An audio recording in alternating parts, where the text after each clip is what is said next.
ઉપમિતિ બહુ પ્રપંચ કથા હેડિંગ વાર્તા આગળ હેડિંગ સદબુદ્ધિની સફળતા 34 નંબર। હવે થોડા દિવસ સદબુદ્ધિ પેલા દ્રમકની પાસે રહી। તેટલા વખતમાં તેના સંબંધમાં જે બન્યું તે ખાસ જાણવા લાયક હોવાથી અહીં કહેવામાં આવશે તે સાંભળો। અત્યાર સુધી તે દરિદ્રી બહુ રાગપૂર્વક તુચ્છ ભોજન ઘણું ખાતો હતો, છતાં ધરાતો નહીં। એટલું બધું તુચ્છ ભોજન હવે તે ખાતો નહીં, અને તેના સંબંધની ચિંતા પણ જે તેને બહુ રહેતી હતી તે હવે નાશ પામી હતી। ઘણા કાળથી તેને ટેવ પડી ગઈ હતી, તેથી કોઈ વાર હજી પણ તુચ્છ ભોજન કરતો હતો, પરંતુ તે તૃપ્તિ પૂરતું જ કરતો હતો, અને તે પણ બહુ વૃદ્ધિ આસક્તિથી કરતો ન હતો, તેથી તેના મનની શાંતિનો નાશ થતો નહોતો। અત્યાર સુધી બહુ આગ્રહ કરવામાં આવે ત્યારે 3 ઔષધોનો ઉપયોગ તે કરતો હતો, તેના બદલે હવે તે પોતાની મેળે રાજી ખુશીથી 3 ઔષધિઓ વાપરવા લાગ્યો, અને તે લેવામાં તેને હોશ પણ વધારે થવા લાગી।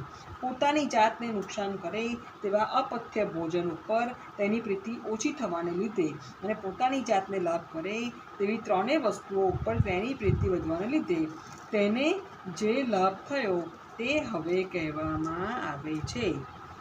અગાઉ જે વ્યાધિઓના નામ ગણાવ્યા હતા તે હવે તેના શરીરને પીડા કરતા નહોતા, અને કાંઈ નરમ પડવા લાગ્યા હતા। તેને કદાચ કોઈ વખત સહજ પીડા થઈ આવતી તો તે પણ થોડા વખતમાં ઓછી થઈ જતી અને આખરે મટી જતી। એ દરિદ્રીને હવે ખરા સુખનો રસ કેવો છે તેનો સ્વાદ આવવા લાગ્યો। તેનું ભયંકર રૂપ હતું તે દૂર થતું ગયું, અને તેનામાં શાંતિ આવી ગયેલી હોવાથી તેના મુખ ઉપર સંતોષ પણ બહુ દેખાવા લાગ્યો। હેડિંગ સદબુદ્ધિ સાથે વાતચીત 34 નંબર। એક દિવસ એકાંતમાં રહેલો તે પોતાના મનમાં અત્યંત રાજી થઈને નિરાકુરપણે સદબુદ્ધિ સાથે વાતો કરવા લાગ્યો। ભદ્રે, મારા શરીરમાં આ શું બધું નવાઈ જેવું લાગે છે? તું જોતો ખરી, અત્યાર સુધી જે શરીર સર્વ દુઃખથી ભરપૂર હતું તે જ શરીર હવે સુખથી ભરપૂર થઈ ગયું જણાય છે। સદબુદ્ધિએ જવાબ આપ્યો, ભાઈ, સારી રીતે પથ્ય સેવવાથી અને તારા શરીરને નુકસાન કરનાર વસ્તુ ઉપરના રાગને દૂર કરવાથી એ સર્વલાભ થયો છે। લાંબા વખતની ટેવથી ખરાબ ભોજન કદાચ કોઈ વાર તું કરે છે ખરો, પણ તે વખતે હું નજીકમાં હોવાથી તને તેમ કરતાં બહુ શરમ આવે છે। એ ખરાબ ભોજનનો ઉપયોગ જ્યારે શરમ સાથે કરવામાં આવે છે ત્યારે તેની અસર નહીં જેવી થઈ જાય છે। ઉપરાંત તેના ઉપર તિરસ્કાર હોવાથી, આસક્તિ નહીં હોવાથી વારંવાર તે ખાવાની ઈચ્છા પણ થયા કરતી નથી। આવા પ્રકારની વૃત્તિ થઈ ગયા પછી તેવું ખરાબ ભોજન કદાચ થોડું ખાઈ લીધું હોય તો તેથી શરીરે વ્યાધિઓને વધારનાર તે થતું નથી। તારા મનમાં આનંદ અને સુખ થાય છે તે આ કારણથી થયેલ છે। 35 નંબર। નિષ્પુણ્યકે કહ્યું, જો એમ હોય તો તે ખરાબ ભોજનનો હું સર્વથા ત્યાગ કરી દઉં કે જેથી મને ઉચ્ચ પ્રકારનું સુખ સારી રીતે પ્રાપ્ત થાય? હેડિંગ સર્વથા ત્યાગને અંગે સાવચેતી।